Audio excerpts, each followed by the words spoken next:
Mm-hmm. All right, I want to talk about UCLA real quick, just because I think that it deserves some mention. Jeff Goodman famously picked them to win the national title about 2 weeks ago. I don't know if he's still going to do that. At this point, he's probably going to be all in on Illinois and try to claim that was his team from the beginning of the season. Tiger Campbell 9 for 23.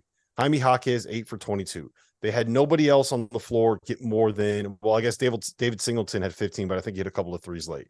Are you worried about this group at all? I mean, Amari Bailey 0 for 5 really didn't have an impact. Jalen Clark kind of came back to earth after a hot start to the season. Coach, are you worried about them?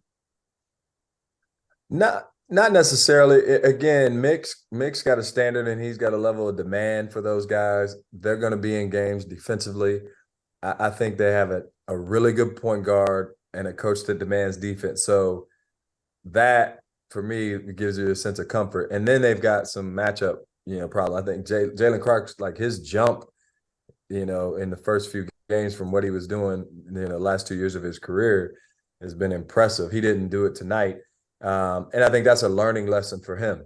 So I think all these teams, like UCLA right now, they're learning about themselves and learning about themselves against top-level teams in the country, and which will be beneficial when they get to Pac-12 play. I think Tiger, for him to have to take 20 shots is not their norm. You don't want that. Like, his strength is not being the bucket getter, right? His strength is setting the table for everybody else. Right. And so I think they get better from this game in terms of their team efficiency on the offensive end of the court. Them being able to break a press, and be commanding against a press.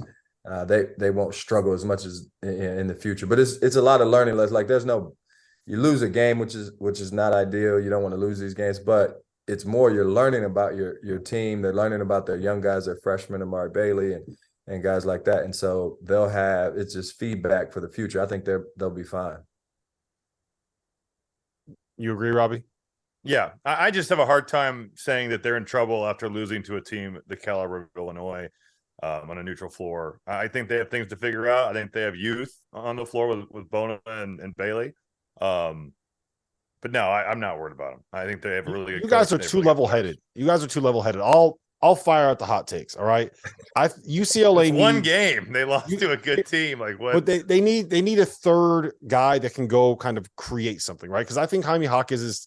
You don't want him to be your lead scorer. I don't think. I think he's best as kind of like that complimentary. But he hasn't been on the season, right? Jalen Clark's leading him in scoring 17 game.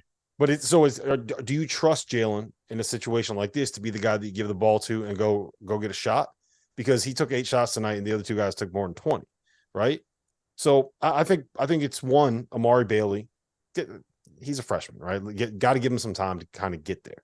And Adam Bona is a guy that needs to be better than the impact that he had tonight. I think he was 5 points, 2 boards, 3 shot attempts, right? So I think that there's certain places where you can see where this team needs to improve. And they have pieces that can get there because they're freshmen, and the freshmen are only going to end up getting better. But I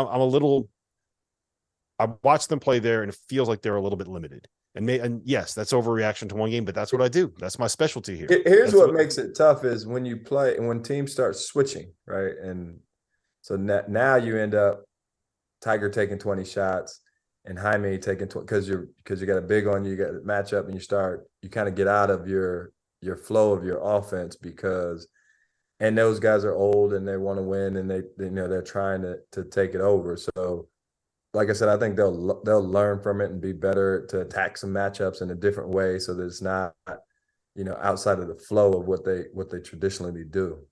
Coach, can you elaborate a little bit on why a switching defense takes people out of the offense and what that does? What happens? You're trying to coach your switching defense, and you're gonna have matchups where the players also know it. I mean, they're smart guys and they play basketball for a long time. So if you have a big on small matchup on the inside, what you don't want is guys staring down and telegraphing because you got a big against a guard in the post.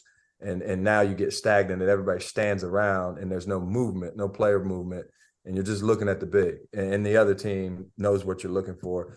The other thing is your guard's got a big on him somewhere on the perimeter, and you don't want that guy to dance and dribble and try to, he knows he's got a bigger, slower, maybe, guy on him. And now, but what happens in both scenarios is everything stops, and everybody's looking at one player trying to attack a matchup, which isn't the normal flow of what you're doing and what you want. And so it's hard. And when a team can, like Illinois, like I said, they have versatility when they can do it and disrupt you. It's why it's hard to play against Villanova. They switch and disrupt, and now you end up playing one-on-one, which is not ideal. Yep.